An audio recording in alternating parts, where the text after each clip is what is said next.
Good morning. I am 5 minutes earlier today. As always, if you're watching in recording, you're welcome to fast forward or stay with us through our hellos. I am also going to check the sound now, as always.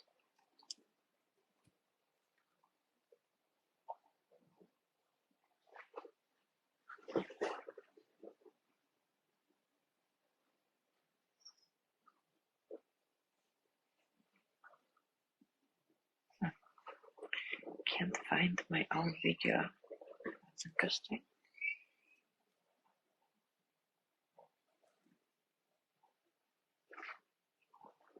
Here we go. Good morning, Yanni. Morning.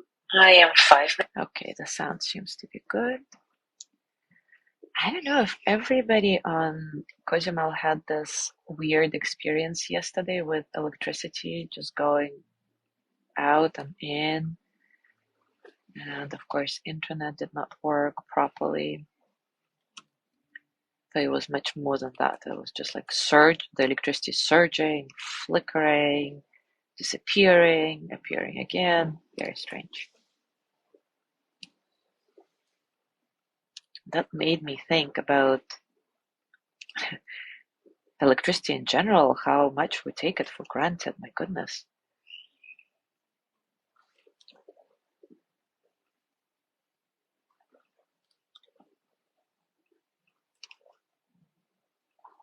But what a powerful thing just running through, and we're so used to it. But yeah, yesterday it made me realize, like, wow, this is actually such an amazing process. Well, obviously. Good morning, Joey. I'm just rambling about electricity and my newfound awe of electricity yesterday that we had, or at least I had problems.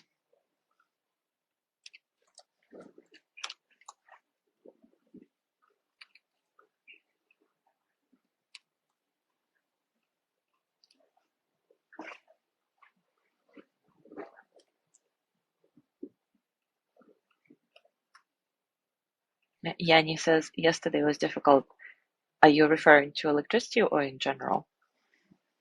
Good morning, Jean.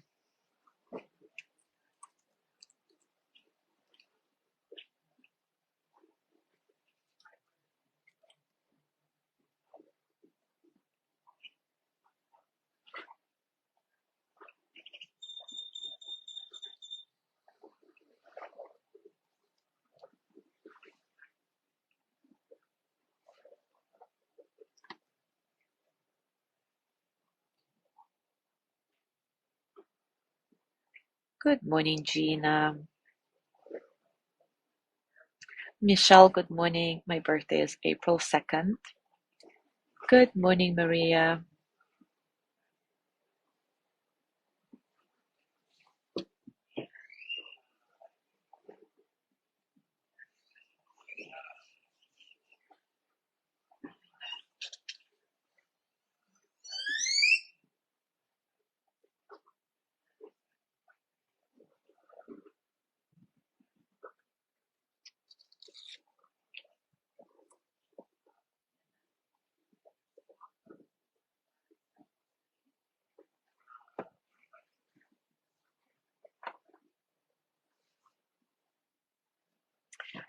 All right, guys, it is time for us to start. In our last session, we started the discussion of how to work for the benefit of others in a way that is truly compassionate and peaceful.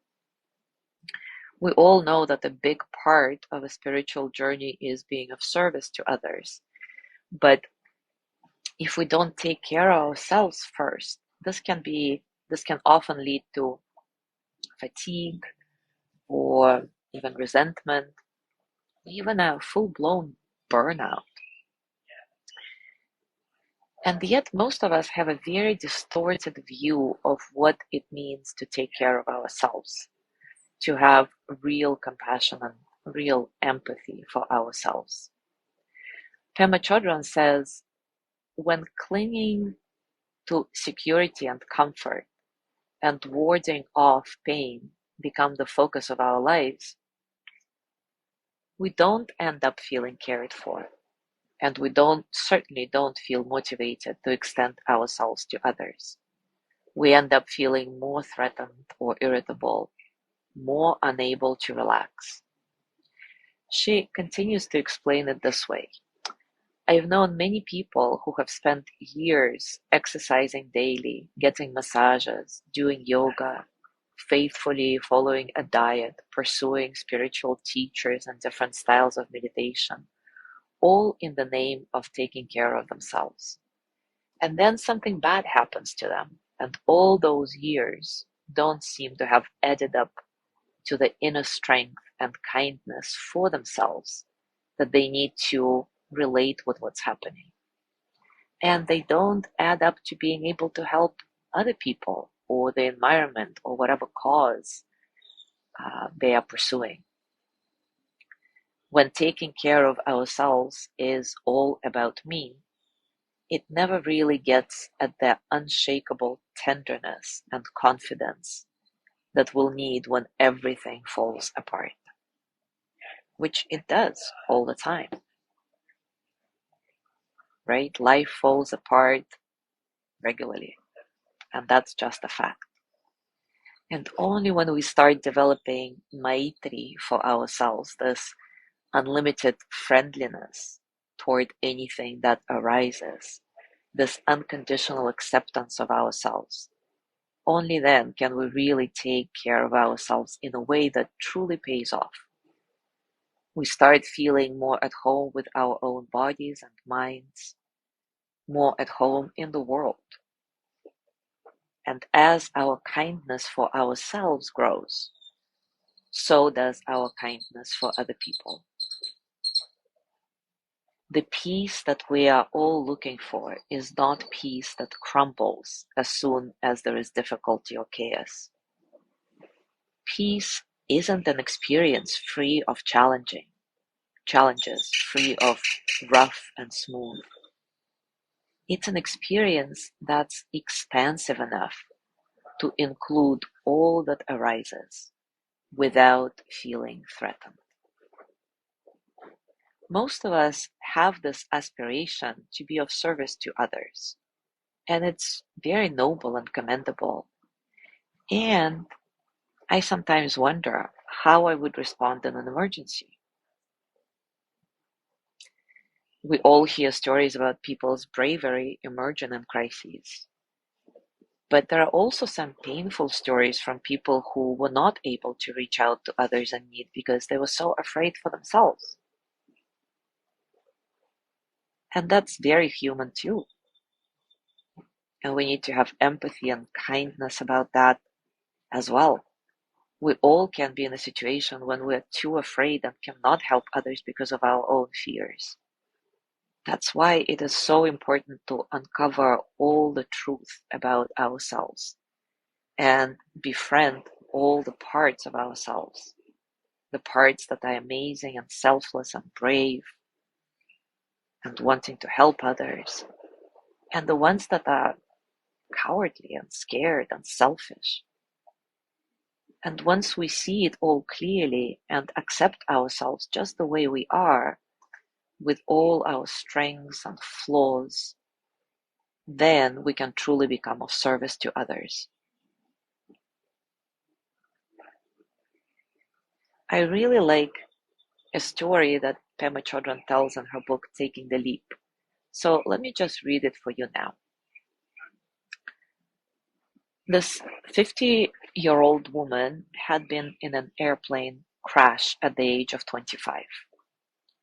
She was in such a panic, rushing to get out of the plane before it exploded, that she did not stop to help anyone else, including, most painfully, a little boy who was tangled in his seatbelt and couldn't move. The woman had been a practicing Buddhist for about 5 years when the accident happened, and it was completely shattering to her to see how she had reacted. She was deeply ashamed of herself, And after the crash, she just sank into this 3 hard years of depression. But ultimately, instead of her remorse and regret causing her to self-destruct, these very feelings, the unwanted feelings, opened her heart to other people. Not only did she become committed to her spiritual path in order to grow in her ability to help others, but she also became engaged in working with people in crisis. Her seeming failure is making her a far more courageous and compassionate woman now.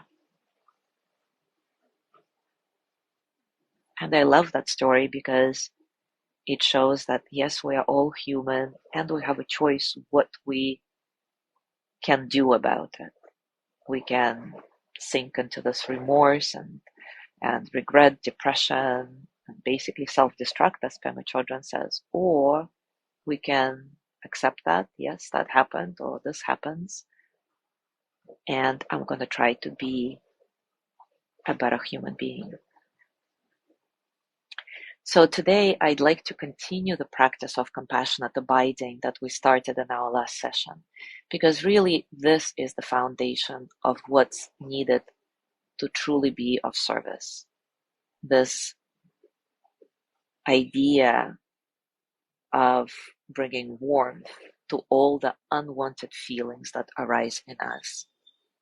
Compassionate abiding practice is a direct method of embracing any experience that we're going through rather than rejecting it.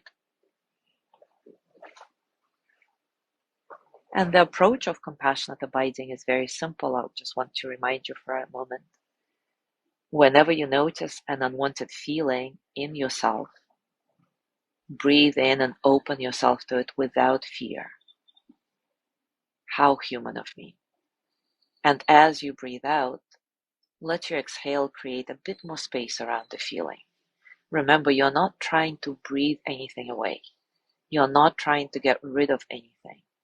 All you do is breathe and allow yourself to experience what's happening in a very direct and yet spacious way. So let's do this together now.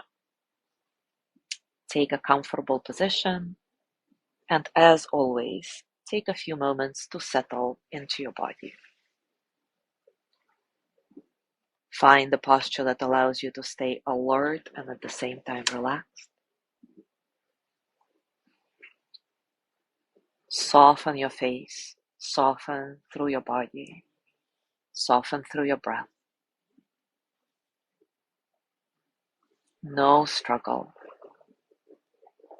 Allowing all the experiences of the present moment to flow through you as energy.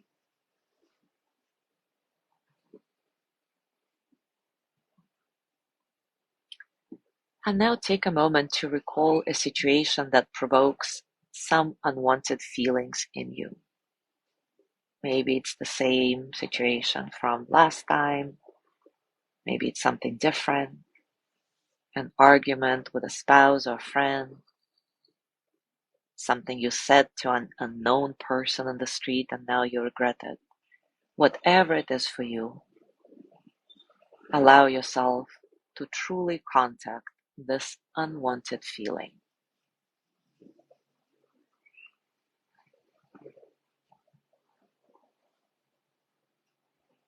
Breathe in, opening to the feeling. Breathe out without trying to get rid of it, but simply ventilating the feeling, creating space around it.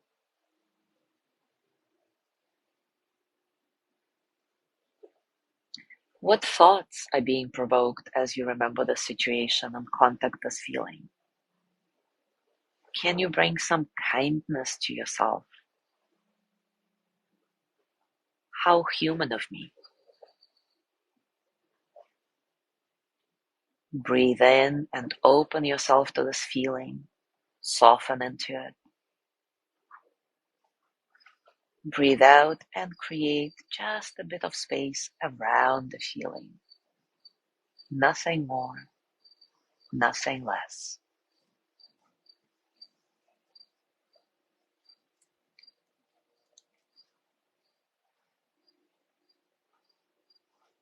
Softly breathing in and out, abiding with your experience, with lightness, with compassion.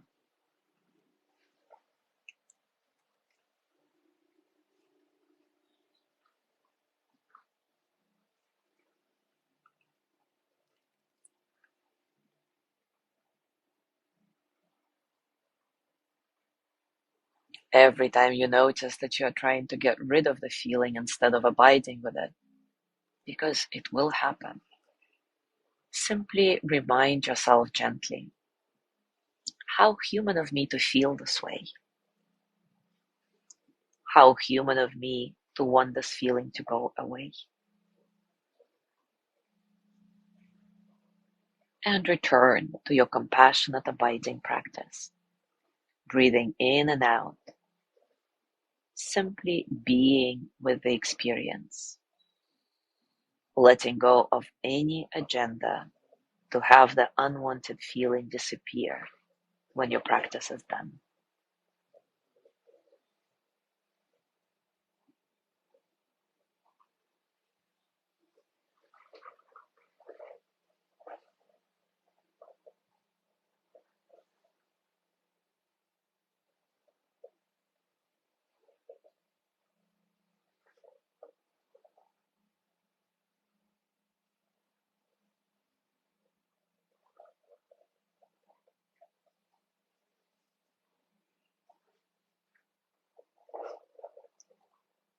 Soft breath in and out,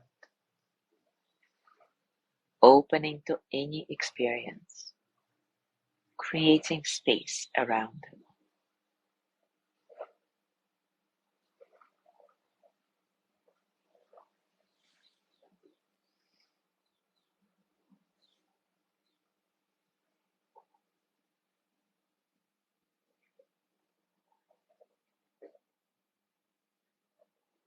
And now gently let go of your practice.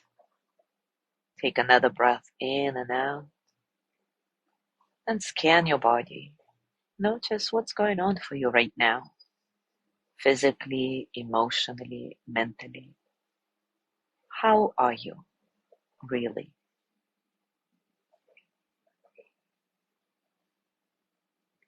As you go through your day today, I invite you to continue this compassionate abiding practice. Remember, it's very simple. As you breathe in, you just open to whatever experience is present. And as you breathe out, you allow a bit more space around it. Nothing more, nothing less. No other agenda. Enjoy. Thank you so much for being here today. Have a gorgeous day, and I will see you tomorrow.